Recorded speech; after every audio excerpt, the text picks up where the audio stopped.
What's up guys? Dito tayo ngayon sa University of Southern Mindanao.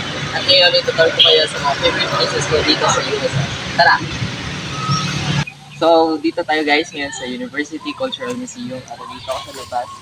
Ito yung first na una talagang nakagain na attraction sa akin ang itong lugar since itong lugar na to ay open air ka at maraming mga puno. So, you know, I love nature.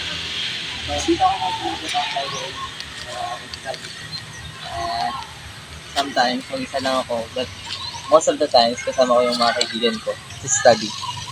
At next, mamaya pupunta tayo sa another place ko kung saan favorite ko pa rin. So ngayon, dito tayo sa harapan ng ICTC. At ngayon, dito yung isa sa favorite na place ko na tambayan kapag uwian. Especially talaga kapag uwian ang hapon. Kasi nga, dito, marami ka makikita. Like mga students na umuwi at mga vehicles. And also the birds kapag lumilipat dito. Tsaka kapag humahangin kasi yung mga dahon lumilipad. So, ayun. Ito yung favorite places ko rin kung saan yung magkakaibigan nagtatambay. That's pinakamarami makikita. At yun guys, nandito tayo ngayon sa College of Economics or silalasin na yung tawag ng CBDEP. At ngayon, once ko sinabi na ito sa favorite places ko, just like the other video na siyempre dito, yung nasa kambayan, especially maghapon. Kasi nga dito, you will see the field or the quadrangle dyan sa harapan nyo. And syempre marami kayong nakikita ang mga puno sa harapan nyo. And of course, dito rin kasi yan sa favorite na mga rooms ko dito sa CBDEP.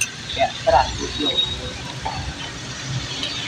So ngayon guys, andito tayo ngayon naman sa field kung saan dito ay isa sa mga favorite places ko na tambayan. So tara!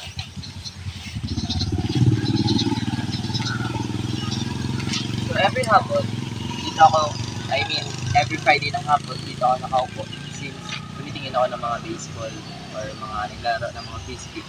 Since as a student, mahilig talaga akong manood ng mga sports in outdoor activities.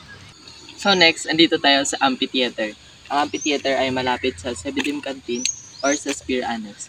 Dito yung isa sa mga favorite places ko wherein we can do recreational activities with my friends, and of course, sometimes dito rin kami nagalaro ng mga sports na like volleyball, sepak takraw, or just other thing na pwede namin gawin sa mga subjects namin just like Pat Fit and Philosophy.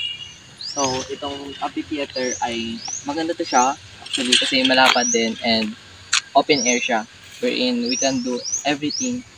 So, ayun.